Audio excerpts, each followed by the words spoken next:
how South Sudan became an independent country. Frontline Fellowship has been operating for 38 years, serving persecuted churches throughout Africa. Our vision is Africa for Christ. And as part of the Henry Morton Stanley School of Christian Journalism, the story of how the youngest country on earth came to obtain its independence is quite a remarkable one. So how South Sudan became an independent country. In this historic picture, Kenneth Beringwa gave me the Macedonian call, stands on the far right. He, 25 years ago, tracked me down, 1995. He had written to me already. He had heard of my ministry in Mozambique and Angola, working amongst the resistance movements, and thought that I could be a friend in need in Sudan. And I was in the East African mission. I'd just been in Rwanda and taking Bibles, distributing them to people in prison, including the Interahamwe mass murderers in Kigali, and had hitchhiked into Eastern Equatorian Sudan with about 250 Bibles. Didn't have a vehicle of our own yet. And when I came back to Nairobi, Kenneth Beringwa tracked me down. Now, this is many years later, but here we've got the governor of Equatoria on the far right. We've got Bishop Bulinduli, who was the first bishop consecrated in the liberated zone, Free Sudan, and a board member of our mission later. And this is Commander Salva Kiir. Commander Salva Kiir, at that stage, was second commander of the SPLA. Today, he is the president of South Sudan. Back in 2001, we were arguing with him over the need for South Sudan to go independent, and he said that's not possible. In fact, I've been arguing with the founder of the SPLA, Colonel John Garang, as well, about the need for independence, and he said, we'll never get it. They've never redrawn the map since Berlin Conference 1885, and the African Union will not alter the maps, no matter what the ethno-linguistic mix of the people are. And I said, well, they must redo it because you will have non-stop war. You've had already 2 million people killed in this over 50 years war, going since the British left in 1955. Muslim Arab North, Christian Black South, different calendars, different alphabets, different languages, different religions, different worldviews, different racial makeup. How could you expect this country to work? There must be a redrawing of the map to recognize ethno-linguistic and religious realities. And I said, you will always be a minority if you stay in Arab-dominated Sudan, because the black Christians are a minority in the whole of Sudan, but they're majority in the south. Well, interesting that he who said to me it was not possible, just a few years later, was president of an independent South Sudan.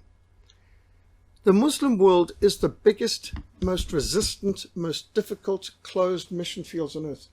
In the 1040 window, which is missionary shorthand for the most unreached, neglected mission fields on earth, from the 10th degree latitude north to the 40th degree latitude north, going from the Atlantic across North Africa, Middle East, South Central Asia to the Pacific Ocean. In that 1040 window is most of the world's population, 4 billion non-Christians.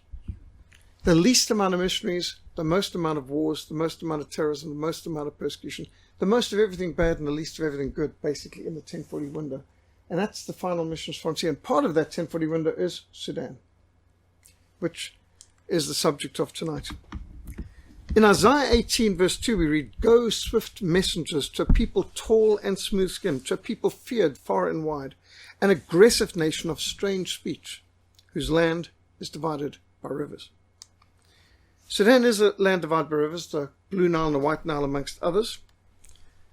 This is Kenneth Beringwa, who gave me the Macedonian call in 1995. We walked hundreds of kilometers together through the bush, distributed tens of thousands of Bibles, Sunday school books, hymn books, catechisms, trained pastors from one side of Sudan to the other, met with key leaders. Here's Kenneth Beringwa on the far right, and Governor and Bishop Bulinduli in the middle, Governor of Equatoria, and Salva Kiir, and the leadership of South Sudan that we were working with at that stage. However, in 1995, the greatest political force in the country was Sheikh al-Turabi. And this Sheikh al-Turabi, he is like the modern godfather of Islamic terrorism, a really aggressive and a horrible individual who was calling for jihad, extermination of the Christians in Nub Mountains and South Sudan. And he is bringing up a very fundamentalist, radical Sufi sect of fundamentalist Muslims in Sudan. And in 1989, Omar al-Bashir, this character here, in the military uniform, he seized power. And in fact, he's only thrown out just last year on about the 30th anniversary of his coup. They've had 7 coup d'etats or revolutions, successful revolutions in Sudan since the British left in 1955. And so al-Turabi's like his false prophet, and he's sort of the beast over there. He's wanted for war crimes, he's wanted for genocide, all sorts of hideous things. The reality of Sudan is you've got two Sudans. Not that that was recognized at that time. Today you get the Republic of Sudan, so-called, and in South Sudan. But the problem is the oil fields straddle the borders. And that's, of course, a tremendous source of conflict. Here's the Nuba Mountains of Sudan. This is where we've done a lot of our work. And, of course, there's a lot of oil nearby in the south of South Kordofan. And the Janjaweed and the Mujahideen militia are coming. And you can be flying in Sudan. You can see burning villages. And, of course, the resistance fighters are seeking to protect their areas. And they capture weapons from the enemy. There's a lot of destruction, warfare, fighting, burning. This reality. And here's just one picture of a MiG jet provided by Red China dropping a bomb on a village in the Nuba Mountains of Sudan. So we've walked through the smoke and the fire and the ash and the wreckage and seen many churches destroyed. Now, I've conducted something like 1,200 church services and meetings in Sudan over the years. I don't think I've ever been at a single church or school that hadn't been bombed at least once, sometimes 10, 12, 18 times in a 12-month period. Many of the people in the mountains when I was going there lived up in the caves to find some protection from the bombing. And here these children have piled up some rocks to kind of get some more protection in the cave, hopefully when they get bombed. This is not unusual. And you can see the records of interesting types of whatever this was. So for 38 years, our mission's vision has been to work in war zones, to evangelize combatants, help persecute church, to go behind enemy lines for Christ. Our Lord Jesus said in John 4:35, lift up your eyes and look at the fields, for they are already ripe for harvest. Now this is a map that we designed in our mission to kind of show the spiritual reality of Africa. The green represents where Islam's the majority. The yellow where witchcraft's the majority, and then a cross where at least 20% are evangelicals, a crescent moon where at least 20% are Muslim, and a skull where at least 20% are animists. So this gives you a bit of a feel, and the red men where the wars were. We're talking about back in the 1990s when we started our work in Sudan. So that gives you a bit of a feel. And I redrew the map. This is the first time that South Sudan was being delineated separate, the Christian Black South being separated from the Muslim North. I think this map might have been the first time that treated South Sudan as an independent country, even though the leaders of the movement in South Sudan didn't believe it was possible at that stage. This is one of the first posts we put out, Pray for Sudan, back when color printing was not affordable or an option for us. Pray for Sudan. Cush will submit herself to God. Psalm 68, verse 31. This is a famous picture. This picture dates back to 1993. It won the 1994 Pulitzer Prize for photojournalism. Kevin Carter, a South African photojournalist, took this picture and went to New York and received his Pulitzer Prize, which is like the Academy Awards of photojournalism. And after he got the picture, people start to ask questions. What happened to the little girl in the picture? Well, I don't know, said Kevin Carter. Well, what's the story? How did you get this picture? Well, he's on his first visit to Sudan, his only visit. He had chartered a plane. His plane was only going to wait on the airstrip for about an hour or two. He had to find a photographic opportunity nearby, and he's about 300 meters from the airstrip, and he saw this little girl crawling, stumbling, obviously malnourished and weak, so he positioned himself in the shade of a tree. He took a light reading, he focused up, and he waited an hour. He said, but when that vulture hopped in the background, I clicked the shutter, and I knew I had an award-winning picture, he said. So what did you do after you took the picture? Well, said Kevin Carter, I smoked a cigarette, and I cursed God. He cursed God. He blamed God for what he was personally responsible. This little girl weighed less than his camera equipment. He could have carried her 300 meters. She could have flown to the Red Cross Hospital in Lokochokyo, a neighboring Kenya, been put in a drip. Maybe she could have survived. But all Kevin Carter took into Sudan was his cameras. All he left behind in Sudan was cigarette stubs. All he took out of Sudan was this picture. When you look at this picture, you think of the words of the Lord Jesus, whatever you did not do unto one of these, my brethren, you did not do it to me. And so, starting in 1995, start to go up into Sudan. Of course, the first thing you notice is some of the people there dressed very similar to the Maasai that you would get in Kenya. Some are very tribal still. You find the Kasipa people in Eastern Equatoria still have their lips and the ears stretched to fit these saucer-like bits of pottery. There's all kinds of body modifications and body scarification as part of animistic rituals. Some of the people were really seriously into body painting. And most obnoxious of all is the Dinka Nuer people had the children have these lines, and of course the pattern of scars across their forehead would indicate what particular tribe they're in. And the people are dying of starvation. This is the Sud. The Sud is a swamp about the size of the Free State. And it can take you 3 or 4 days to cross the Nile River in some points because the swamp's so big. But one thing that strikes you is you get to some of these huts and you can see a cross on their hut. And even here on top of that. By the way, I thought this was a church. This is an Upper Nile in Nuer territory. But actually this is where they kept the cattle. It's the biggest and best building in the village, but it was reserved for the cattle, which is super important to them. Their churches didn't look this good. And here's some Nuer people coming to a feeding center. You can see some of the food piled up. And we brought Genesis and Exodus books for them. Genesis and Exodus in the Nuer language. It was the first time they had received books of the Old Testament in the Nuer language. I mean, when did you last read Genesis and Exodus? The first time they read it in their language was 1995. So you'd see signs of Arabization. Friday's the day of rest. Sunday's a market day and a school day. Arabic's the official language of the country and so on. They called it Arabization. We saw evidence of desecration of graveyards, smashing of crosses by the Arab forces, and a lot of churches burned down. This Episcopal church was destroyed by helicopter. No, this one was actually MiG fighter bombers coming past, and some of the hot shrapnel incinerated the thatch, and the whole Episcopal church burned down. Beautiful wooden thatched church. The Episcopal pastor and his deacon standing in the ashes of what was once a very nice church. This church was destroyed by helicopter gunship, as was this one. And during the dry season, bombing would ignite bushfires, which would kill lots of domestic or wild animals, destroy crops, homes, farms. Devastating. Exterior decorating by Muhammad and Sons. And this is Lui, the birthplace of Christianity in southern Sudan.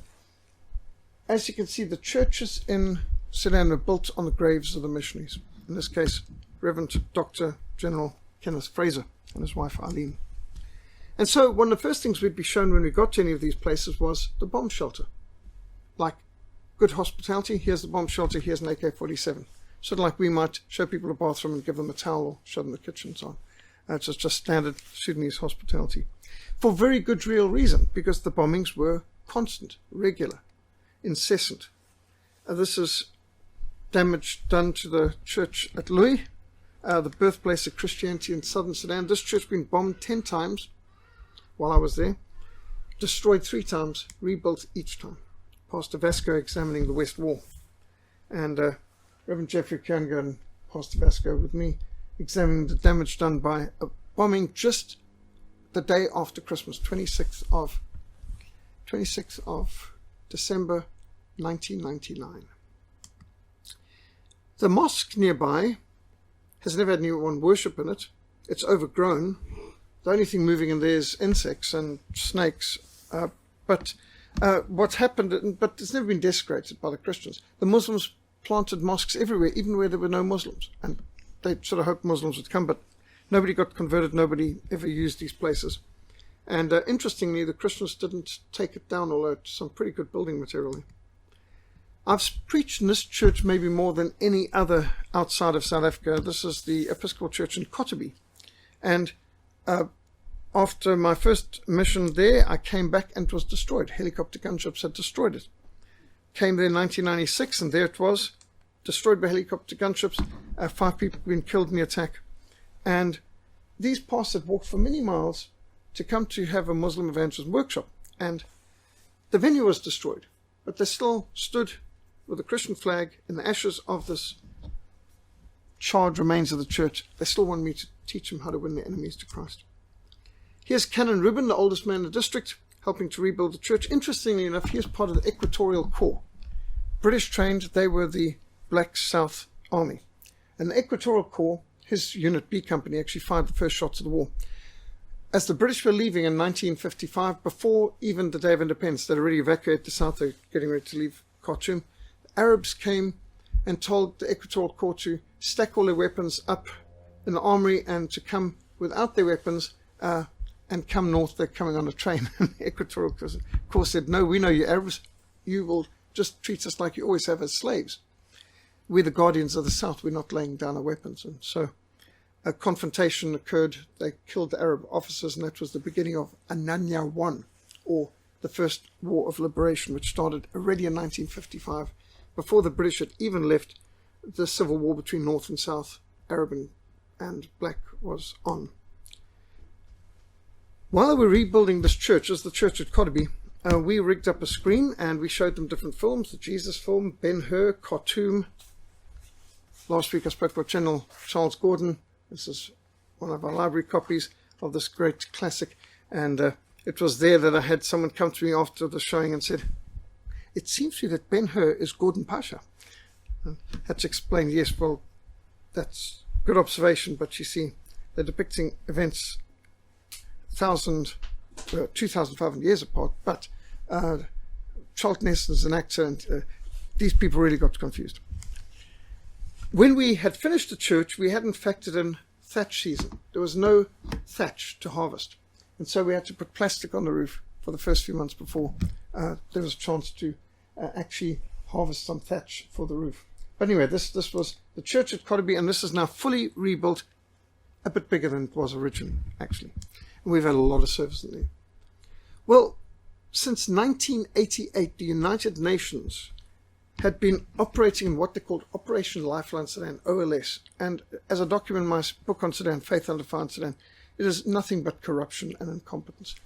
They poured billions of dollars into Operation Lifeline Sudan. As somebody calculated that if they had, in the 10 years that they'd spent so many billions, which is in Faith Under Fire in Sudan, if for that same money, they could have built a McDonald's in every village in Sudan and given them Happy Meals and Burger Macs and fries and Coke 3 times a day for everybody, and it would have been a lot cheaper. And in fact, they reported that people were starving in Sudan at a greater rate 10 years later than they were before, despite the UN's involvement. In fact, I'd say because of the UN's involvement, because the UN was extending the war by providing an efficient air force for the Sudan government. The Sudan government had been overrun by the rebels in the south, and they were just besieging these main towns like Juba, Malakal, and so on. And so they couldn't get support, and the whole goal of a siege is to starve the enemy into submission. So you don't need to fight, but you can capture the stronghold. The UN was flying in, big C-130s like this, flying in massive amounts of relief aid to the very forces who were bombing the south and doing the scorched earth and causing the famine in the first place. The hypocrisy of the UN knows no end, but I can safely say they extended the war and increased the suffering. But this was a logistical problem because the UN controlled Lokochokyo. This is Lokochokyo, the northernmost point in Kenya. You can see that very famous rock which delineates Lokochokyo. Just north of there is Sudan. And on my first attempt to fly into Sudan as opposed to driving in, because I had to reach West Equatoria, which was cut off by road, the Arabs controlled, there's no way to get in except by air. And my flight, our charter flight, was cancelled. So I'd heard that a British Special Air Service chap who had served in Rhodesia and Sea Squadron was running security for the UN, so I sought him out in Lokochokyo, identified myself as a Rhodesian, and my brother served in the Rhodesian army and had some friends, and yes, he knew Chris Schullenberg and this and that, and we were Shullies, and we were chatting about different people from Sea Squadron, and there was a good camaraderie and instant recollection, and even people I knew from the South African Army, he had met some of them and so on. So there was a good chatting away, and then I said, I need a flight clearance. Your people have cancelled my flight. No problem, he says. Whips out his pen, clipboard. What's your cargo? Bibles, I said. The man put his pen away, his face fell. He said, Bibles? There's 14 helicopter gunships in Juba. I said, I know, that's why I need the flight clearance. And he shook his head at me and he said, you take off with Bibles, we will blow you out of the sky. And all that camaraderie and all that bonding just dissipated like that. And I said, does the blue beret suck your brains out? You're threatening my life for Bibles? He said, it's against the law. I said, so's brandy and whiskey, but you flying in boxes of alcohol into your people's places in South Sudan. He said, that's different. I said, I know it's different. The Bible's actually going to help someone. And anyway, he just was threatening and turned his back on me. And so we had to go in illegally. In fact, I can say that the UN cancelled every flight I ever organized for Sudan that they knew of. And so we had to fly in surreptitiously. And we had to find those kind of mercenary pilots who will risk their lives and their license and the aircraft to fly in low, below the radar net and so on. And, of course, this is the kind of thing we're worried about. Juba, Malakal, they had Sudan Air Force bases with heavy equipment like this. But here's one of our first Cessna caravans. Ton of Bibles flown in. And here's some of the Dinka Padang, Dinka Boer Bibles that we're smuggling in. Canon Kenneth Baringwa to the far left. And you can see how tall these Dinka people are. You really have to look up to these folks. And some of the hymn books, prayer books, catechisms, Bibles, and some of the pastors we trained. Some of these pastors had 5, 6, 7 churches to care for. Many services were held outside because the buildings were destroyed. And also, to be honest, it was very hot anyway. So sitting outside in the shade of a tree was often better than in a building. Some places like Maridi still had a cathedral operational. Being Episcopal, Church of England, they had the gowns and the processions and all of that. But in some places, the people carried their own chairs because the church building in town had been bombed. So we went out in the forest and people carried their own chairs to do so. How many people do you know would walk to church carrying their own chairs when there's a chance you might get bombed while doing so? So this is a typical kind of church service in the bush. You can see the processionals, and the people bring their own seats, the sort of camouflaged in a forest type of venue in order to hopefully escape detection by the Arabs and escape bombing. And this is a church conference held back in 1996 in eastern Equatoria near Kodabi and Mundri. And wonderful people. Look at these past, tough, travel long distance, eager. This chap with broken glasses, notebook, pen in hand, eager to learn. And this is the pulpit they made for us. This communion being served in the forest, and hymn books. The town hall with the elders of the town. The first chaplain's period that we conducted amongst the SPLA. And the first chaplain's office we set up in Maridi. You can see he's holding Faith and Defiance Sudan book at that stage, the first edition. It's gone through 3 editions. And one of the first battalion parades at the Maridi military base, which had been captured from the Arabs sometime before. The escort that I was given by the governor to look after us while we were traveling around. And we got to cross rivers because the bridges were blown up. And so crossing rivers was getting your feet wet kind of operation. And getting the Bibles across meant you had to get these people in these watus, which is these dugout canoes. And let me tell you, these people, they torment us. They stand up there and they sort of row across. You stand up and you walk. These things are round. They've hollowed out a tree stump. It doesn't have a keel. It's totally round. You can only do this sitting down. In fact, honestly, I found it easier swimming the rivers. But this was the Yei River, the boundary between the Arab North and the Christian South during the war in 1996. But the SPLA did some major offensives in 1997 and won a huge amount of space. In the space of about 3 months, they conquered 34 bases of the Arabs and extended the territory dramatically, including right up to the Ugandan border, so we could then drive in the future. And these are some of the patrols and anti-aircraft guns captured by the enemy. And these people were concerned that their war was not known. They said, we are hidden people fighting a forgotten war. And so while I'd never considered myself a photographer, that's where I really started taking a lot of pictures. 95, 96, 97. In Sudan, I was always going around with the camera and try and document, and I even brought video cameras and film some of this, because you couldn't find anything, not a picture anywhere on the war in Sudan. It was like unknown war. And so we made it known. I got these pictures published in many military magazines all over the world to let people know about what the SPLA were fighting.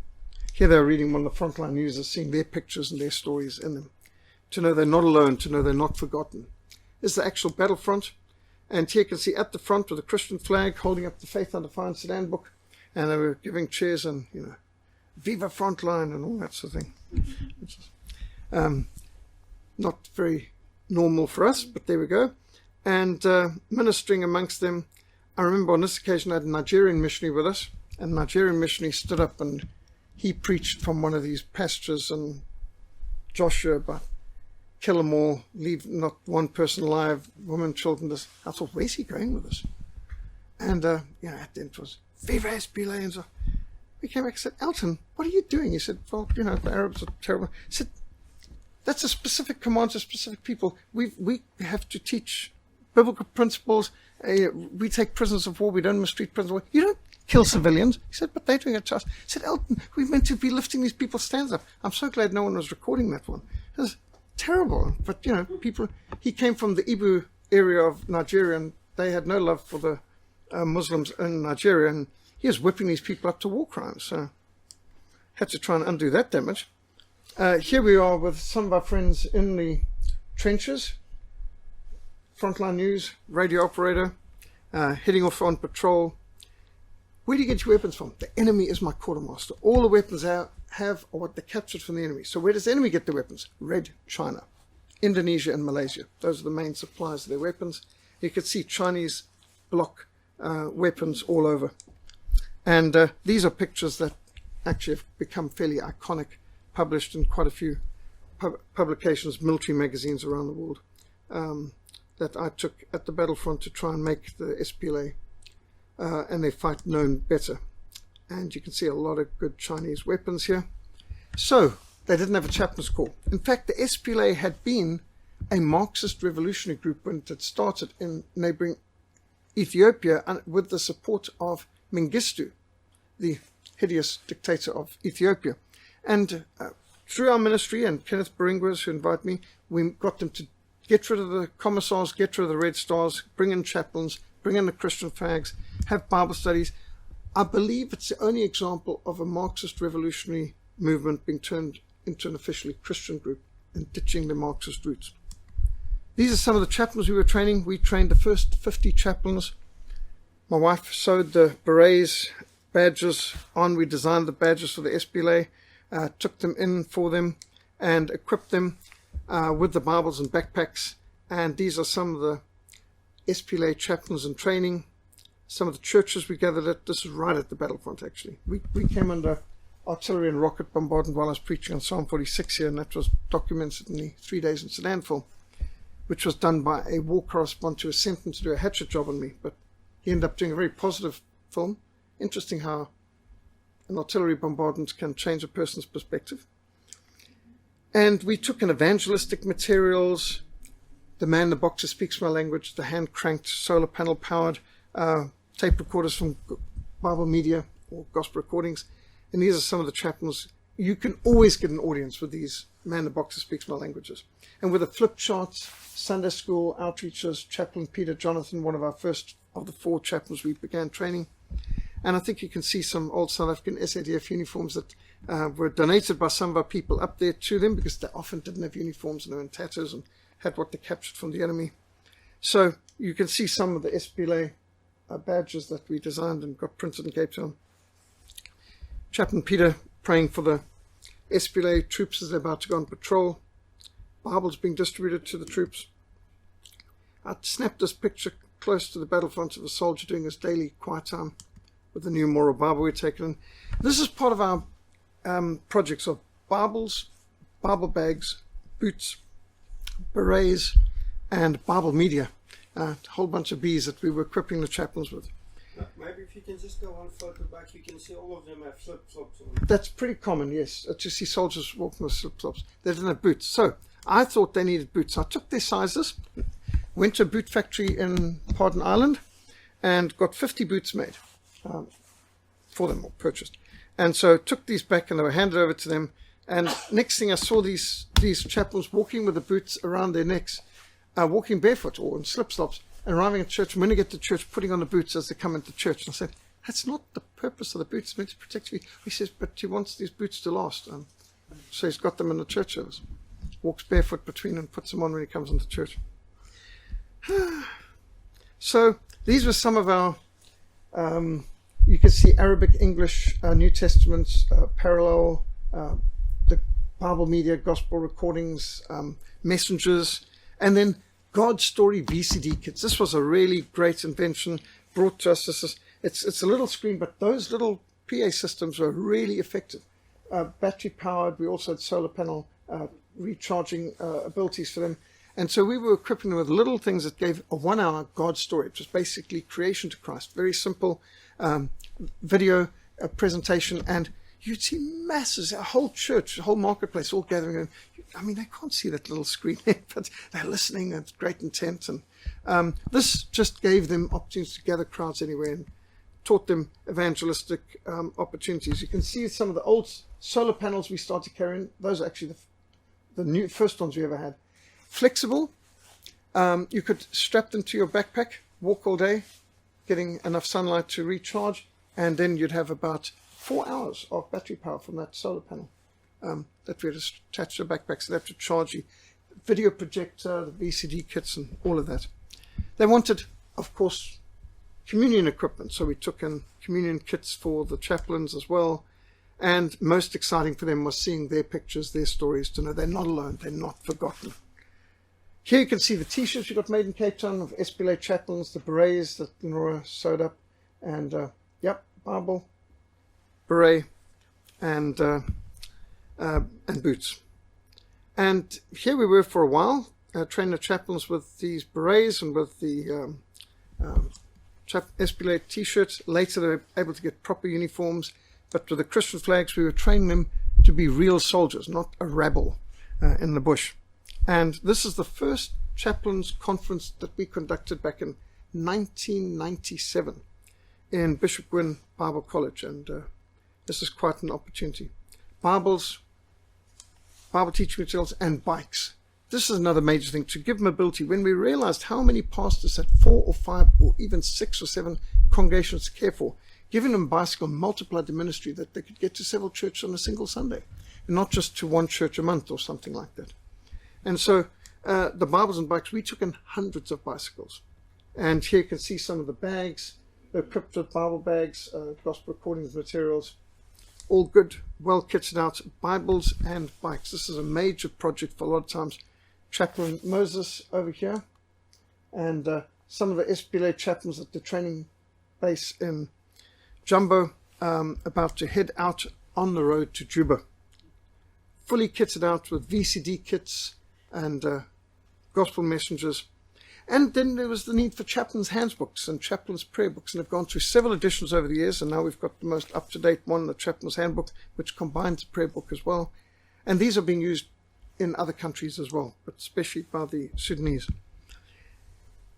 It was a massive logistical challenge to channel enough Bibles to keep us going. It's like logistics for war. And so we had a container in Lokachokyo that we would be shipping things up to.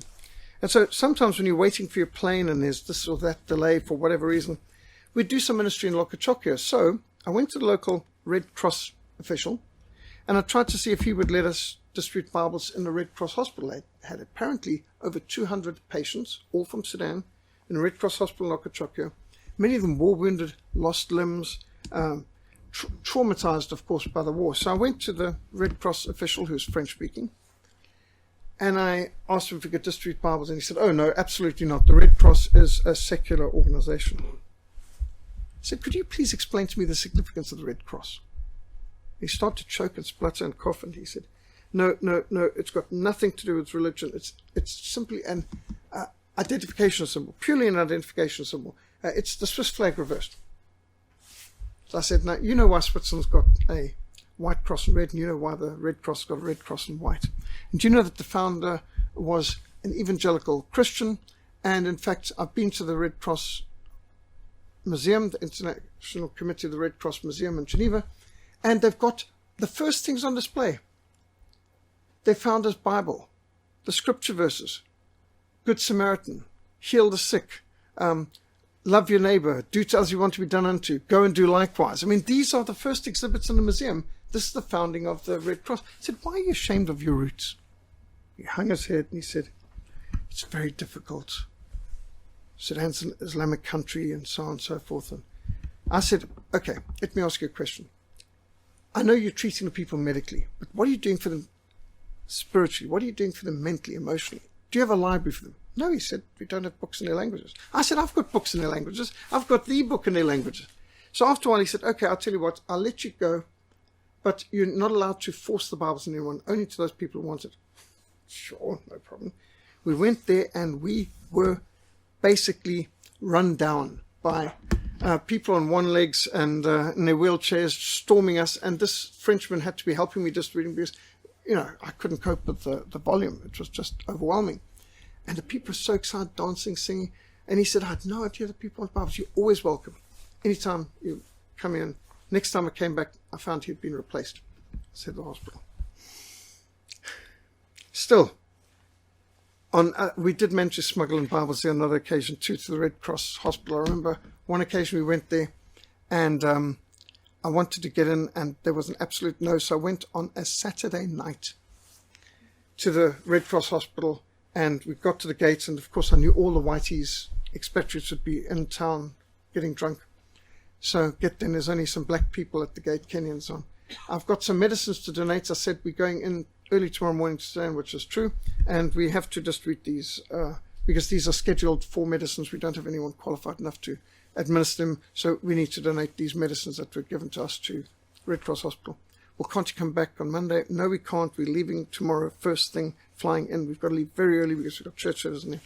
And so they finally let me in, and while our nurse was taking the medicines to the pharmacy, I stood at the back of the bucky, lifted and said, anyone wants a Bible? And stampede, people there. And while I was distributing these Bibles, in came this Dutch witch, this with a pagan sign around her. She was the one in charge of the thing, and she just exploded. And I said, well, they saw we had Bibles and they wanted them. And her response was, of course they wanted them. They're Christians. All of them. They're all Christians. So that's the kind of people running the Red Cross these days. Absolutely hostile to the Bible. But the Sudanese got the Bibles anyway. We were kicked out the gate very unceremoniously. But even as we were going out and driving out, one of the people in the back of the bucket was still handing Bibles to people on crutches who were running after to get their copies of Bibles. It was in the dark. It would have made some good pictures if we could have got pictures of it. But anyway. So, youth work, Sunday school work. Look at this. How many children are working on this one colouring in book that we put in the ground? There's 3. But I'm suspecting there might actually be 4. Look at the hands there. I only noticed that I've taken the pictures. How many work on the same colouring in book? They're just desperate for anything. So we started teacher training programs. And this is one of the most ambitious programs we did, providing the schools, first of all, with Bibles, and then providing them with textbooks for teachers. And we provide thousands of Bibles and thousands of textbooks for teachers. And this is, you can see a great improvement. If you look back, you see the teachers are sitting just on poles here in a very rugged system. But over here, they've now built concrete floor, nice seats with a bit of a desk attached. So this is now formally established teacher training college in Kotobi. We ran a lot of seminars there, workshops. I think over the years I must have trained at least 780 teachers just in Kotobi. And we provide them with over 5,000 textbooks and a lot more Bibles. Here's some of the Bibles. Those are some of the textbooks. And here the people are getting some Christian liberty textbooks for their schools, examining faith under fire in Sudan, certificates for people doing the teacher training program. And here's Wesley, our librarian. We started to ship in lots of good books to provide to the different schools in Sudan. Banner of Truth Trust donated vast amounts of good books for us to give as libraries to pastors and to schools. In fact, here's the Banner of Truth magazine. depicting both the handing out of books to people in Equatoria and up in Noob Mountains, a whole lot of Bibles and books being carried on the heads of the people, distribution, obviously in the rainy season, because everything's so green. Now, I was told a lot by Kenneth Baringa about Kenneth Fraser, the first missionary who came to Equatoria, to Moraland, and he was Dr. Reverend General Kenneth Fraser from Scotland, married to an Irish missionary daughter who he met in India. He was converted as a teenager, involved in the Anglo-Boer War. He was won to Christ in South Africa. He fought in the First World War up in the whole Turkish area, Ottoman Empire. His wife was a nurse in the Western Front in France. And after the war, they finished their medical theological training and went to Moraland and established the first hospital, first church, the first school. And it was from this that all the work in Equatoria developed. Well, I tracked down a second-hand copy of the book, printed in 1938, so no copyright problems. We reprinted. And here you can see in the cathedral, Dr. Kamstaloi being presented, dedicated, and these two men are excited because they're seeing a picture of their grandfather in this book. And in fact, the people there said, "You have given us back our history." Just finding a simple book on the first missionary who came to them. Well, this Bible college was called Bishop Gwyn College after the first missionary who came to Sudan after the murder of General Charles Gordon, who we were hearing about last week. And so they started the Gordon Memorial Mission. And the man who started that work was Bishop Gwyn. And Bishop Llewellyn Gwyn, this was the one that they named this Bible college after, and that's our base in South Sudan. Well, we renovated. It was an absolute mess when we first found it, but this is a huge, expensive operation. We renovated the whole place, trucked in from Uganda vast amounts of timber and materials, and we hired all the carpenters in the area, and this was one major operation, and established the first Christian high school in liberated South Sudan, Christian Liberty High School. And you can see an American volunteer teaching them some PT. They don't respond well to things like push-ups, but we still tried. And getting them singing, they liked the singing business. Getting them in chapel, in the renovated, you couldn't believe when you walked in here. This was a den of bats. It was an absolute mess, but we cleaned out, we painted out, we turned this into a great Bible college again, Christian high school, and here's the official dedication service. And on this occasion, you can see some of the leaders, including Bishop Bulunduli, coming here for opening up and seeing the best library they had in South Sudan at that time, Christian library. And one of the favorite days and times for the students would be library time. And here's some of our high school students, some of which now work for the government, and some are actually very high in the government from this initial high school. Of course, I was always trying to rescue animals all over the place. In fact, people got to know this quite well. I'd see people would capture an animal and I'd give them a bully beef tin or so, and then they'd give me the animal and so on. And then we'd adopt them into our mission base, which had two rivers around it, so we could make it into a game sanctuary. And I remember people coming to me saying, a person came with a baboon, he said, "This baboon is like a member of my family." So I said, "How much?" He said, $5. So I gave him $5, gave me the baboon. Wondered how much his grandmother would cost. Then another person came along and had a bird, and he says, "I caught this bird, I'm going to eat it." So I offered him bully beef tin, gave me the bird. He disappeared, let the bird go. And so after a while I thought, this is ridiculous. We've got ourselves into a sort of animal redemption program. People know, oh, I know where I can get a tin of bully beef from. So anyway, we adopted a whole lot of animals. We also had a lot of air raids. The Arabs came and bombed us, and something like 1 in every 8 bombs failed to explode. So we counted.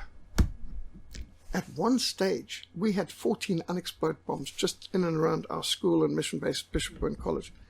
In one town, I went to, a little town, they had 65 unexploded bombs in this town of Chukadum, village of Chukadum, unexploded. Well, obviously we soon had to build air raid shelters and trenches and so on for the school. The school got bombed 10 times. Very hard to run a school when the bombing and children scatter, and of course it takes sometimes weeks to get them back. We were then asked to do something about the medical need. That was, in fact, one of the biggest needs after Bibles and Bible teaching was medical training. So, well, a man's got no limitations, but we are not a medical mission. Nevertheless, seeing the condition of the people, we knew we had to do something. So I did a medics training workshop where we dealt with the 4 Bs, breathing, bleeding, breakages, and burns, the basic things I'd learned in the fire brigade. Not much, but fortunately some of these people had previous medical nursing experience, and we took in the first 50 paramedic bags to equip them. And the hospitals were pretty pitiful at first, but here we are presenting at the Meridi Hospital now, and here in the Loy Cathedral, these blue paramedic bags, we flew in the first 50, and my wife Lenora sewed these different armbands, and unfortunately she modeled them on my arm, and when we put them on theirs, they just fell off. The arms were like sticks, so we had to get everything re-sewed, sort of double it over, because the arms were obviously do not do press-ups. And here they are getting the Bibles and bags after finishing the medic training program. This medic training program, we took in a nurse, and then we took in a doctor who gave them proper training and hopefully undid any damage I did. And one of our more ambitious things was getting an ambulance up there. And this is a Transvaal Land Rover that we drove all the way from Transvaal up to Sudan, donated it to the hospital to get people. You can see it even says ECS Mundri, Episcopal Church Sudan. So that was for their hospital there to be able to get the wounded from the battlefront to the hospital. But they needed a real medical mission there, not just a couple of paramedic bags and ambulance. And so I knew the best ministry that I knew that worked in these sort of areas was Samaritan's Purse. Now, I'd seen them in Rwanda in 1995. They were the only medical mission in the aftermath of the Holocaust in Rwanda. And they were cleaning out the gutters and the drainage system of Kigali Hospital, pulling out, we're talking about thousands of bodies and body parts, breaking up the congealed blood, enabling the plumbing system, drainage system to work again. And we were amongst a plague of rats, and I worked with them on some of that. And so I knew Samaritan's Purse could do the job. And these are the kind of people we needed in Sudan. These pictures are not taken in Sudan. It's just to show how Samaritan's Purse works. So I wrote to Franklin Graham, head of Samaritan's Purse, to invite him to come to Sudan. And I got a polite reply from his secretary, overcommitted, no time. Okay. Then I heard Franklin Graham, just like within the same week, Franklin Graham's coming to Cape Town to speak at Newlands Cricket Grounds for the only evangelistic crusade he's ever done in Cape Town. This is just too coincidental. This is extraordinary. So I wrote again, asked for an appointment with Franklin Graham when he gets to Cape Town. Got back from the same secretary, probably polite, sorry, program's full and all this. So I'm sitting at my desk there thinking, there's got to be a way. This has got to be God's timing.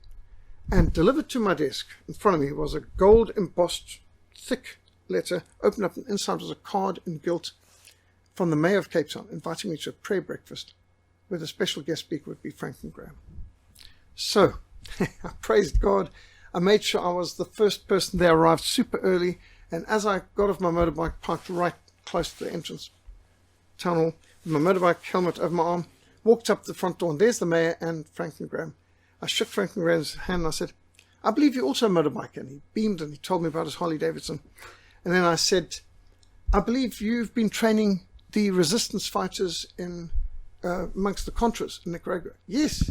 He picked up a smile again. I said, I've been doing the same thing amongst Renamo in Mozambique and Unity in Angola. Mr. Graham, I've got one question for you. Why is Samaritan's Purse not in Sudan? We were in Sudan, he said. Yes, I said 4 years ago in Upper Nile. But you were trusting, I know you had a frustrating experience there, but you were trusting the wrong people. Riek Mashar's crowd are surrogates for the Arab government. He said, I had no idea. I didn't know that. I said, I know just the people you can work for. I know just the hospital, the people you can trust. The first hospital ever established in South Sudan, the hospital established by pioneer missionary Dr. Kenneth Fraser. Well, about this time, a line was starting to form behind me, so he had to excuse himself and carry on greeting people. But later on the breakfast, he brought Ken Isaacs to my table.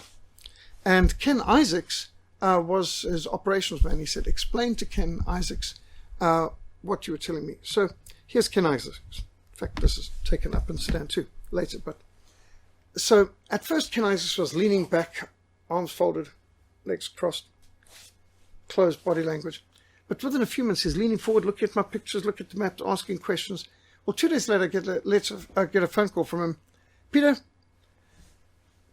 we've been given the green light by Franklin.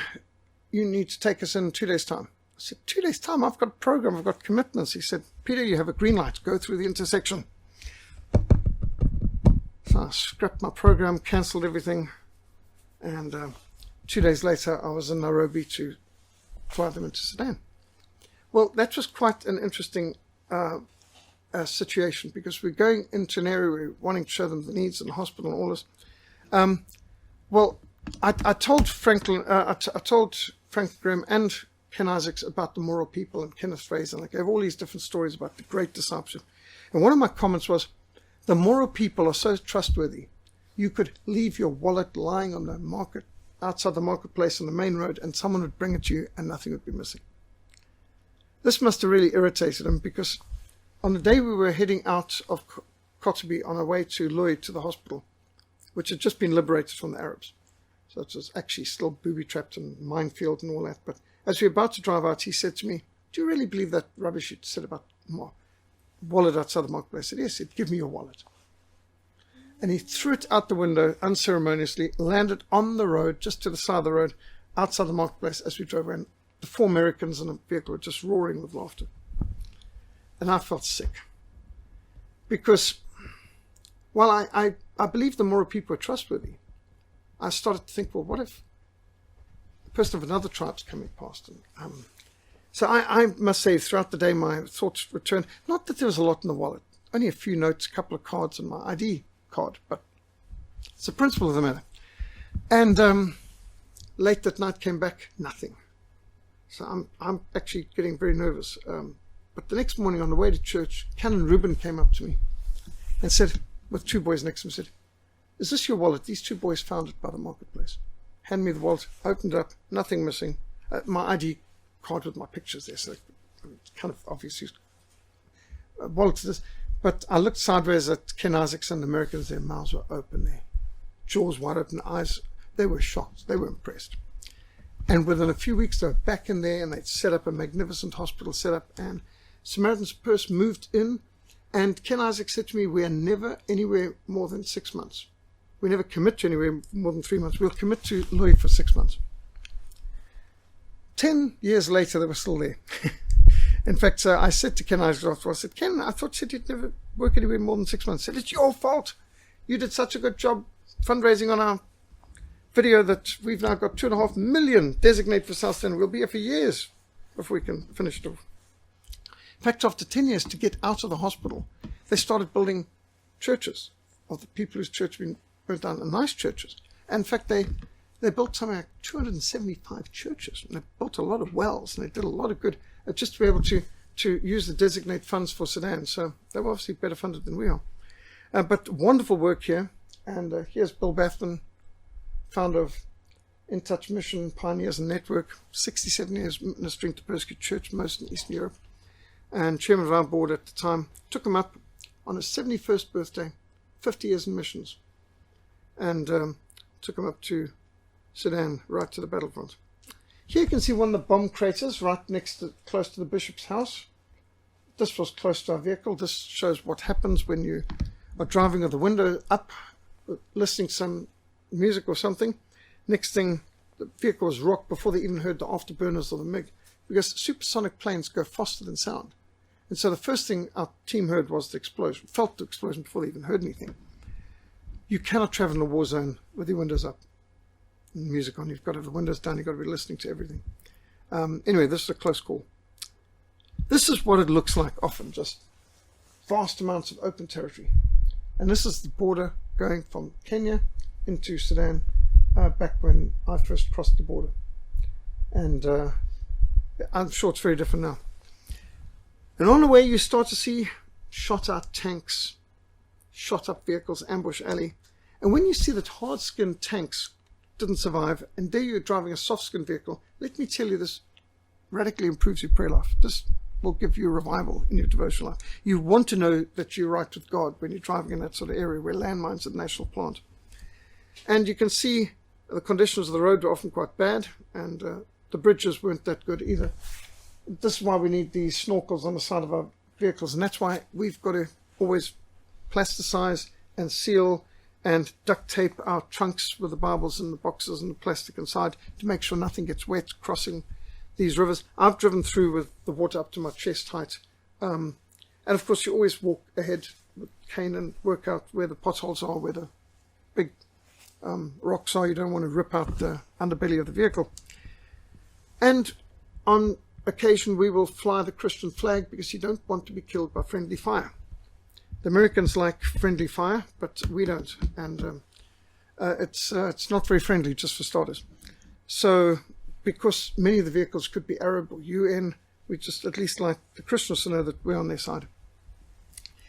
This bridge had been blown up, so we missionaries built this footbridge to cross over, because the hospital was on that side, airstrip was this side, we had to get backwards and forwards. Our mission base was on this side too. So we needed to continually be going backwards and forwards over the bridge, and this made it a lot easier than using a boat. One mission, very memorable mission, went up there and the river had swollen to 7 times its normal width and volume, and lots of people had drowned just that week trying to cross, and the bridge had been washed away. And we had to cross hand over hand, ankle over ankle, to get from the airstrip over and all of our kit over, which kind of explains why we often have these different clips, carabiners, to be able to get our materials up and down on ropes when we're crossing this sort of way. John, who was a ranger, said, "Ranger, show the way," but he didn't have his leather gloves.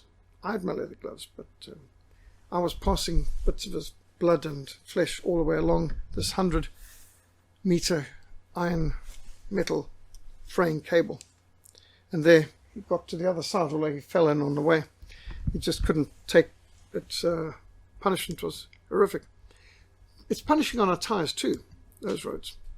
And on one occasion we travelled probably about 150 kilometers in 12 hours. Just digging the vehicle out, the mud, just unbelievable. Had to walk in the operational area for miles through the night to get to Yei, the headquarters of the SPLA, where we were going to get help for our vehicle that was stuck, and our driver, who was suffering from tetanus at that stage and in fever. And of course it was dicey because we were walking through enemy patrols, potential ambushes and all that. And at one point I walked straight through an SPLA patrol, staggered, coming out to the darkness, one on each side. And I walked straight down the middle saying, "Good evening, good evening, good evening," carrying my AK. This picture was taken at the end of that night when we finally got to Yei. And they kept moving the other side, their eyes were wide. I don't know what they saw, but they didn't challenge us. We walked through a patrol and operational area without being challenged. Bizarre. And then we knew we had to be getting close to Yei, and then we could smell the smoke. Smelt cigarette smoke, smelt the smoke of fire, saw the chalk line in the road, stepped over sleeping soldier, stepped over the barrier, stepped over more sleeping soldiers. Everyone at the outer perimeter at 4 a.m. was sleeping, and we were in the SPLA's headquarters without being challenged. And then we could borrow a motorbike, get back, bring our driver who was sick, all that sort of thing, organize a casualty evacuation. This is a mission where everything went wrong. I wrote the chapter in Faith Under Fire in Sudan, what can go wrong on a mission. We started with aircraft, where vehicles, motorbike, bicycles, end up on foot. But we still achieved our mission. Film evangelism, and here you can actually see Charles Gordon, a cartoon film being depicted here. People on both sides, because the screens are able to be seen from both sides. And the Jesus film in Moro, this is really exciting, getting the people the first film in their language ever, the Moro film. We put together the Jesus film people and the Bible translators in Moroland who worked on our Bible translation project, and they did both. And so we took in a film to the first time any film was in Moro, shown in in Louis Cathedral, the church that had been bombed 10 times and rebuilt each time. Easter Sunday in Yei, and here you can see the church roof just in the background where it's been destroyed 3 times and rebuilt each time. And this tree is called Laro. Under this tree, the Arabs used to tether up the slaves, the Moro slaves they'd captured, to take them to the Nile and up to Khartoum for sale. So when Kenneth Fraser, the first missionary, came there, he said, "We will make this the redemption tree."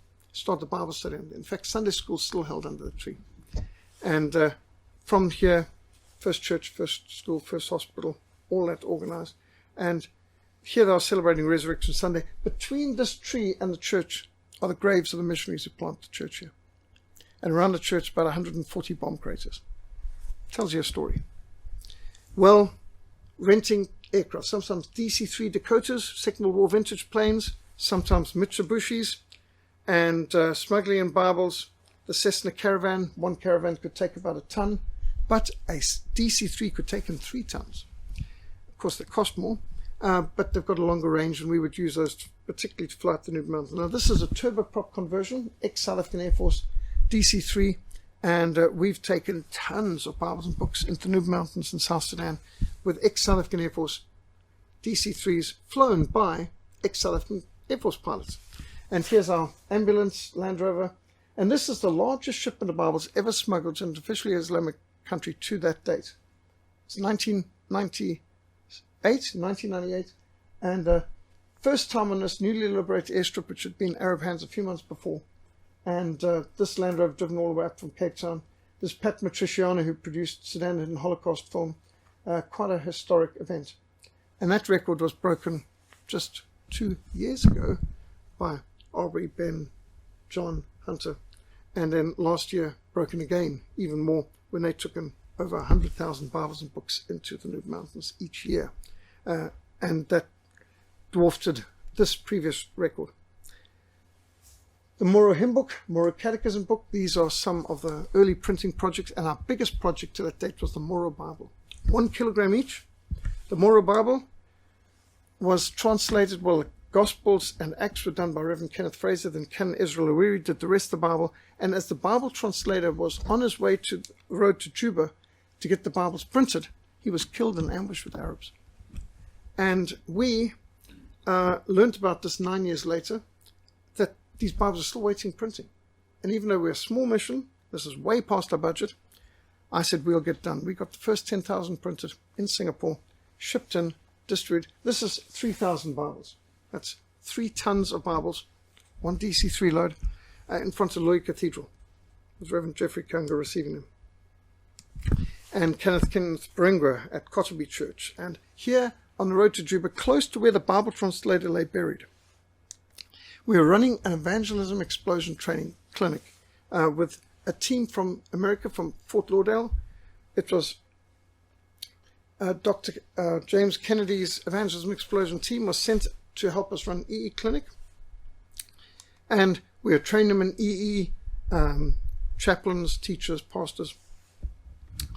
And on the Sunday morning, we were at the service and beginning the service saying, if you were to die tonight, do you know for sure that you're going to heaven? And as I said that, somebody screamed, Antonovs, and everyone scattered out the church. Well, I've heard enough false alarms, so I wasn't in a hurry. I was the last to leave the church. But as I left the church, I could hear you could see what thick thatch. You've got to double over to go under, because it's not exactly doors. You've got to double over to get under the thatch. And the thatch had been screening the sound, and of course the screams of the people. And as I came out, I heard the high-pitched scream of the bombs, and I knew there wasn't time to look, take another step. I just flattened myself, and I flattened myself on the ground. The whole ground shook, and 5 explosions, one after the other, to my right. And I took this picture lying from the picture there and seeing these folks diving for cover.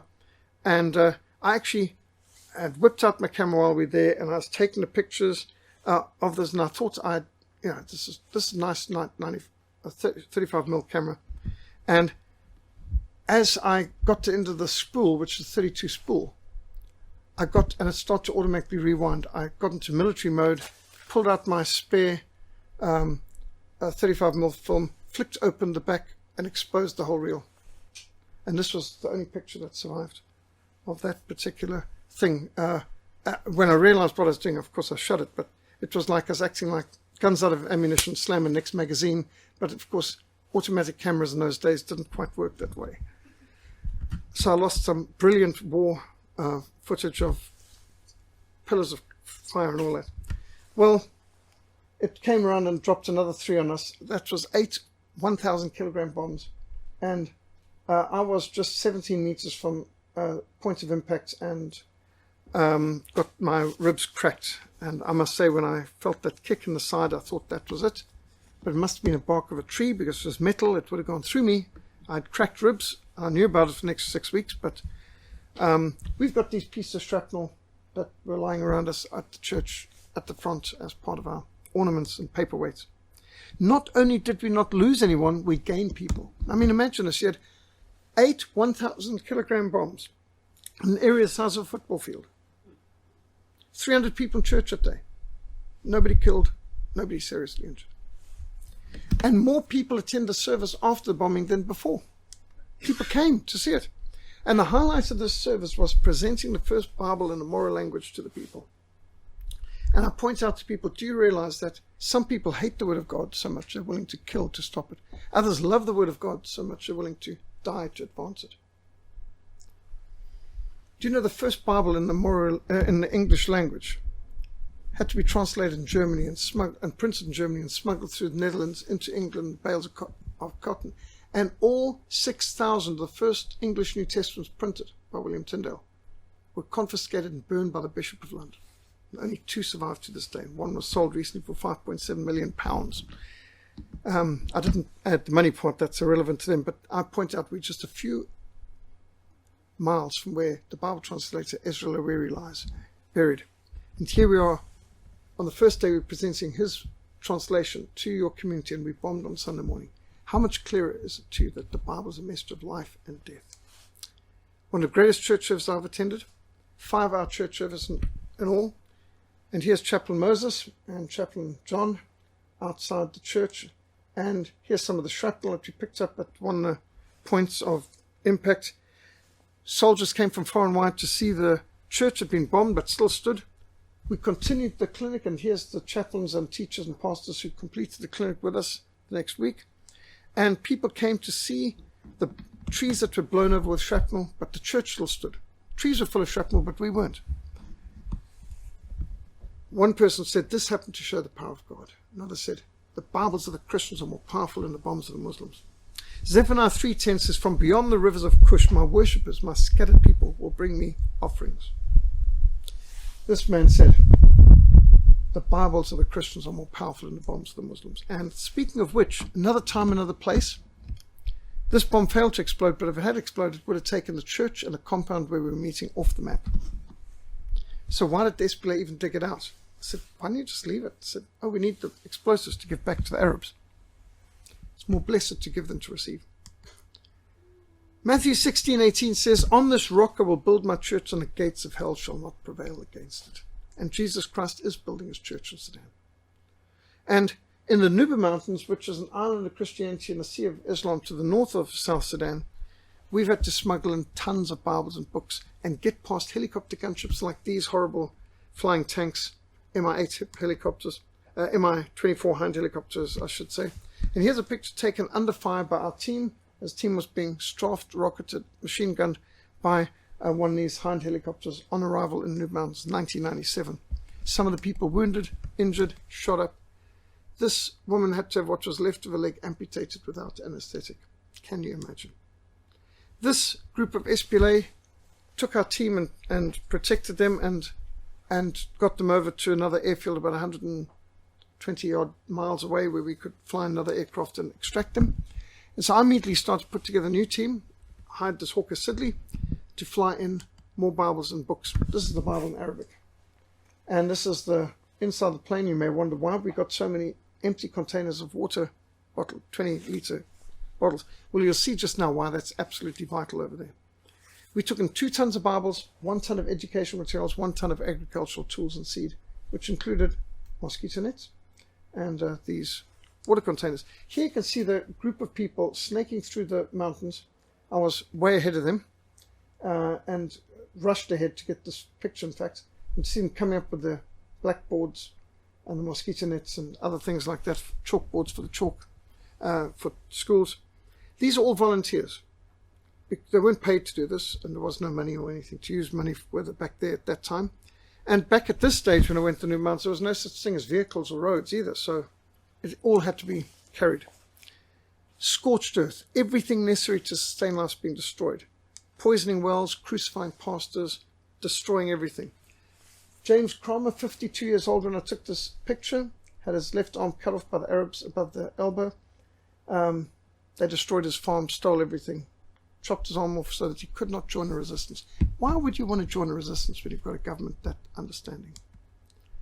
I saw something that just made my mind fail to register. A man without feet. How does a man lose both his feet? And I asked, and they said he's an evangelist. So the Arabs chopped his feet off with an axe.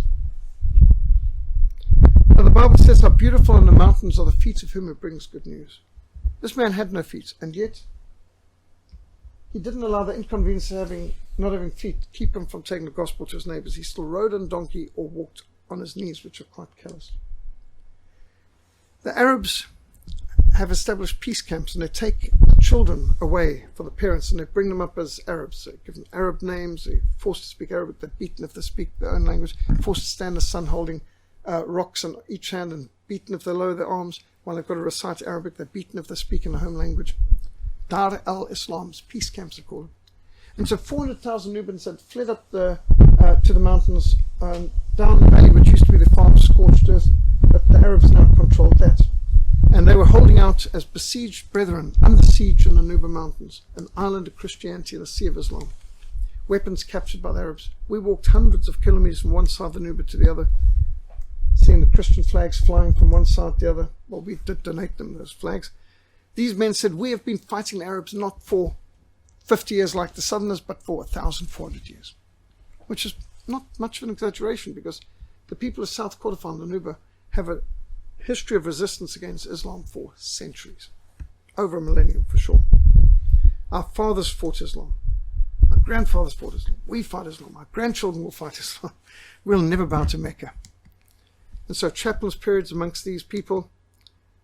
Isaiah 18 verse 3 says, all you people of the world, you who live on the earth, when a banner is raised on the mountains, you will see it. When a trumpet sounds, you will hear it. Something of worldwide significance will happen in this land divided by rivers. Isaiah 18 speaks of the banner of Christ, Christian flags being raised, and we're even raising a trumpet even now. And through the books and videos we've produced in this presentation, sounding out the trumpet to call people's attention to how our brothers and sisters in Christ are suffering in Sudan, and have been suffering for many years. Many Nubians are escaped slaves, descendants of escaped slaves, who fled up the mountains and found refuge there from the slave caravans taking them to Khartoum. Tremendous needs. Here's a young boy carrying a Lee-Enfield rifle over his shoulder. He's got a very dangerous job. He's got to be the goat herder. He's got to look after the goats, food supply of the village. There's not enough water on top of the mountains in dry season. Got to come down off the mountains. Sort of like Plutterkloof Gorge sort of thing. And here we were walking up and down ankle-twisting territory. Here we've got a 16-year-old girl carrying a 30-kilogram projector, and this girl, about 15 years old, also barefoot, carrying a 25-kilogram generator on her head. That's before we had solar panels and all this we're talking about back in 1996 here, taking in the Jesus Film kit. So I asked the men, why don't you carry that? Oh, too heavy for us, I said. The girls have to carry that. So the chivalry hasn't quite arrived over there. The women have to carry every drop of water needed for washing, cooking, cleaning, drinking, and it can take hours each day going down the mountain. And so often you see the women carrying so much and the men carrying nothing. And they're often carrying jugs and calabashes. And of course, if you've carried this calabash for a couple of hours, water, then you trip and it smashes. You've lost all the water and all that work. So you see why it's important to take in these 20-litre cans, plastic ones. Again, the man's carrying nothing. That's very typical. And the women there have a lot of work to do. And for little girls, much of the day can be spent just fetching enough firewood and water. Firewood and water. Think what electricity and plumbing does for one. Well, except in Cape Town, they want you to carry buckets as well. And this might not be the grandmother, it might be the mother. I mean, people age very quickly over there. Well, I've always insisted in carrying my own backpack, and they'd come, no, you must give us your backpack. And I only once was foolish enough to give them a backpack when I'd actually arrived, and I saw they gave my backpack to some poor girl to carry. So I never allowed that to happen again. And they'd, no, you must give us your backpack. It's our culture. You must honor our culture. You're our guest. And I said, if I give you my backpack, you'll give it to a girl to carry. That'll be a great disgrace to me. He said, no, you don't understand. That's why God made the girls, to carry the heavyweights. Well, I never let them get my backpack again. And here we are with one of the Coptic churches. You can see they used to have a beautiful stone church down in the valley, destroyed by the Arabs. Now they're at about 4,500 feet. And you can see this chap's holding a Faith Under Fire in Sudan book there. Christian Coptic church. People who came from Muslim backgrounds coming to Christ. Now here's an interesting one. You see a whole lot of metal. We've got machetes, we've got hoes, we've got spades, but only the metal part. Why? During bombings, our team would see women breaking cover during a bombing to run out and pick up hot shrapnel, cutting their hands or burning their hands. Why? Well, I said, the sand in the valley is very fertile and it's easy to plow. But up here in the mountains, it's very hard and we don't get metal. The only metal we can get is from the shrapnel. So we started to carry in hundreds of metal pieces of hose and machetes and so on. Thought if metal is that valuable, we'll bring them some. Of course, they can find wood and make a handle out of that, because everything that you put in a plane, you've got to pay kilograms. We try to bring the most Bibles in we possibly could, or seed. World Missionary Press Gospel booklets being distributed, Scripture Gift Mission materials, all over. You could see where Frontline is. There's a line of people sitting reading literature, and very popular. The Frontline News, their stories, their pictures, their testimony. And when all wanted a Faith Under Fire in Sudan book, I worked out a way of doing it. I said, in America, this costs $10.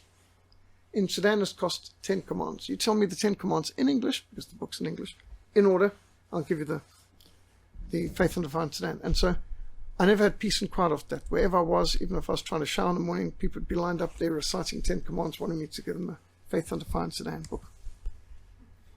Libraries for schools. The man in the box who speaks my language, a gospel proclaimer.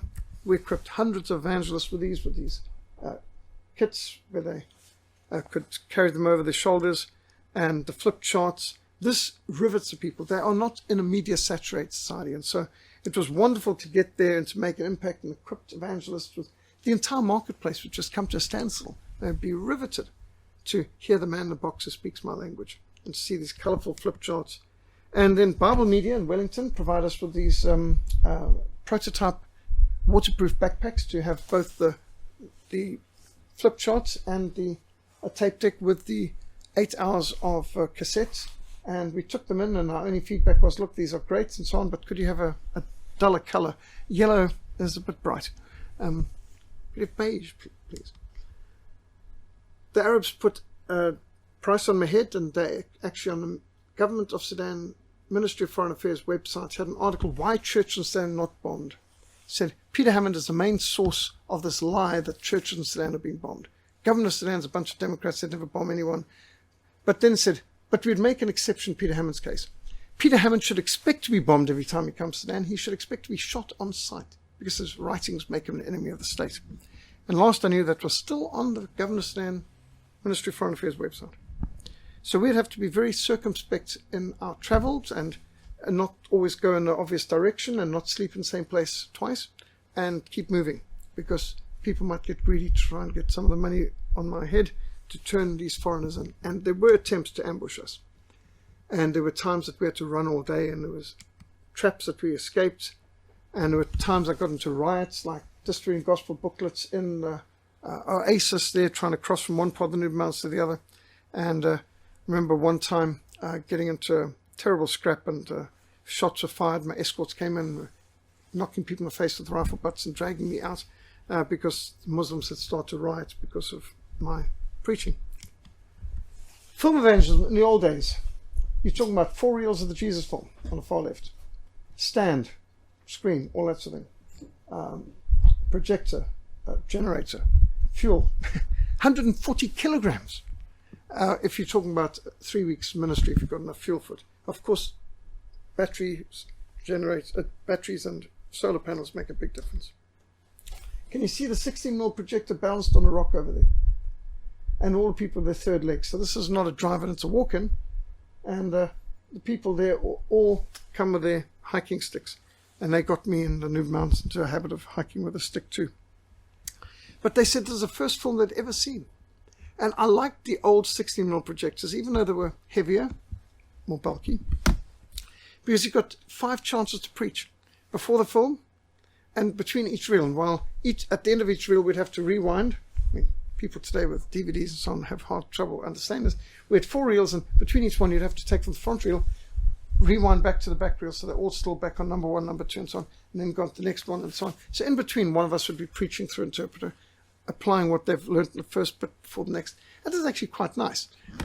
These days where you get the whole film in one bit, I must say, it's not quite as exciting. But we had people walking from miles to come. In fact, we had the whole Bible College follow us on a whole time around the Nuba Mountains, going something like 180 miles walking with us, so they could see the Jesus film each night and hear our preaching. And you could see them sort of mouthing.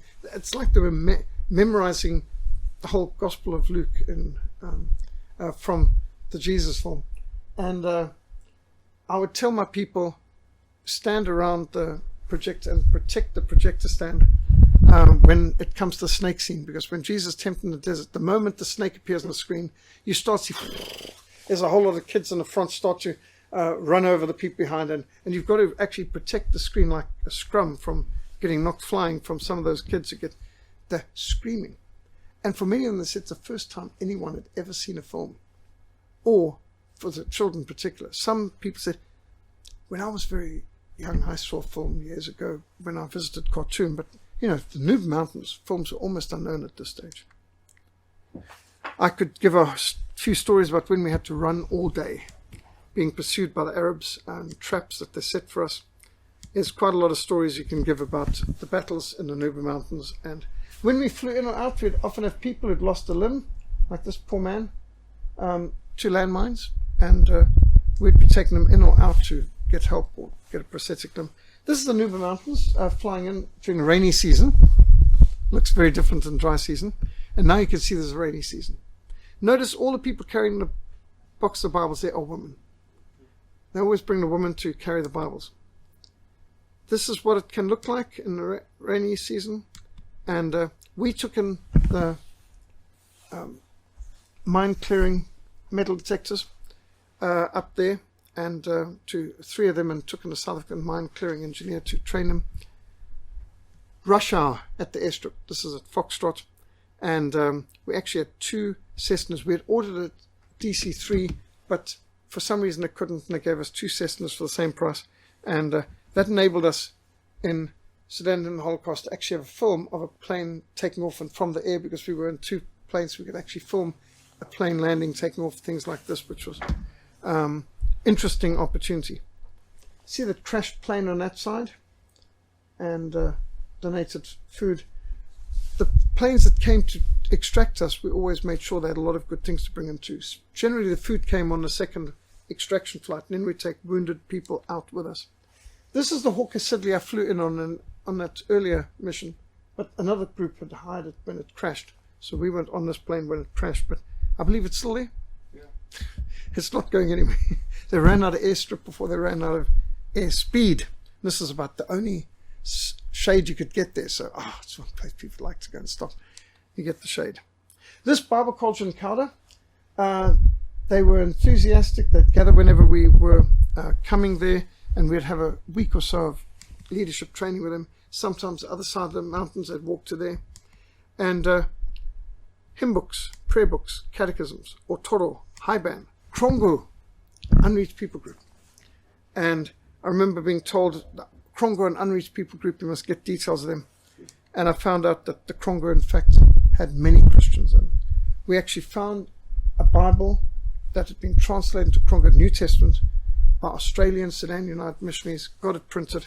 And here they are being delivered. And here are some of the Krongo evangelists. You can see a copy of this in our reception area behind glass.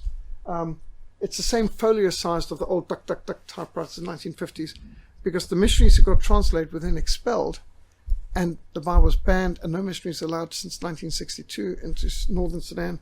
And so we had the joy of delivering these Bibles. I think it was the year 2000 or 2001. That'd been translated in 1960s. Finished in 1960s. Not a hat rack, but a rifle rack outside a church. Hiking in dry riverbeds. Walking 2.5 hours for a single service and then back up over the mountain again home, because we had to go and encourage this church. The church at Cal had been bombed 18 times in the previous 12 months and still stood. Psalm 72 verse 9 says the desert tribes will bow before him and his enemies will lick the dust. We need to pray for the Nuba Mountains, a people under siege. They need our prayers. The people of Sudan have suffered a lot. There's a lot in the Bible about the Sudanese. I've written about this in Faith Under Fire in Sudan and tried to document it in film. Took in the filmmaker Pat Matriciana, and we produced 3 films: Sudan in the Holocaust, Terrorism, Persecution, and 3 Days in Sudan, which we helped these filmmakers get done, and now they're all available in one disc. South Sudan is now an independent country, which didn't seem possible at the time. My father-in-law, Bill Bathman, when he was 71, we took him up to the battlefront, and the people, when they saw a grey-haired man, they fell on their feet, fell on their knees, and bowed before him, because the Bible says to be reverent before the grey-haired. You can see there's no grey hairs in there. People don't get that old. And to see a grey-haired man, it's just like, oh, one of the patriarchs, the prophets has arisen. They were literally bowing before him and kneeling to serve him and to shake his hands. Well, I was received in as a minister and a member of the Episcopal Church Sudan at one special service. Our friends, Jeffrey Kianga, Bishop Bulinduli, and Jeffrey Kianga, 2 of our good friends in Sudan. On this occasion, we ended up arrested. It was in Yei. It's an old story, arrested in Yei, and what a story. And this is the Missionary Aviation Fellowship plane that brought Bishop Bullen and I out in the middle of a rainstorm. And there's puddles everywhere, rain everywhere. We went through rain to get there, but the plane came out of the sky. We managed to escape. This was the only block of no rain was on the actual airstrip. And we got out from where we were meant to be facing the firing squad that day. That's quite a story how we escaped that. And this made the news headlines here: city pastor held for treason. That was me in Sudan, and they were going to get rid of me. But it's a wonderful story how, as the South Sudanese stories were made known, and we made it known by pictures, by slides. I spoke on well over 1,200 radio and TV programs around the world to let the people know about them. And the movement started, let my people go. All for separation. And soon the Sudanese were wanting independence, and unity by force is slavery. We need a referendum. And in 2005, they got the referendum. And this referendum, praise the Lord, it was to a large extent because George Bush put pressure on them to go through with this. And because America just flattened Iraq and Afghanistan, the Sudanese were a bit nervous. Who's he going to attack next? And so they had this unity, secession, and people had to put the thumbprint on their choice. And this was part of the unity or separation referendum in 2005. And 90-something% of people in the South voted for independence, for secession, which occurred in 2011. And our friends, Franklin Graham and Ken Isaacs, were there as special guests of the President Salva Kiir for the independence that he said was not possible just a few years before. And so 9th of July 2011, South Sudan got its independence, celebrated in Juba, statue of John Garang, who's the founder, who was killed in a helicopter crash under very suspicious circumstances just shortly before the independence was going to take place. And so our friend Salva Kiir became then the first president of South Sudan. All Independence Day celebrations, it would be hot there. And the new flag and the new president. And you might wonder why this president's got this interesting hat. He wears it like a crown. It's a gift from George Bush, Texas hat. And this is now the latest style in Sudan. I think everyone wants those kind of hats. Holding up the new constitution. And doesn't this tell a story? A man who lost both his hands in the war, rejoicing in the independence of his country. Their flag, they've got boundaries. This is the emblem, the fish eagle, their own currency, free at last. And the churches are celebrating. They've had independence celebrations since, commemorating this every 9th of July. So it's quite a story, and we can praise God for South Sudan's independence. And we continue to take Bibles and books up and film evangelism and minister from one side of the Noob Mountains and South Sudan to the other whenever possible. And we've got teams planned even this year to go back up. Schools now have school uniforms, chaplains' parades. They actually have uniforms now, and to provide them with Reformation study Bibles, mega voices, audio Bibles, chaplains training. Peter Jonathan, one of the first 4 chaplains that we trained right back in 1996. Still going strong.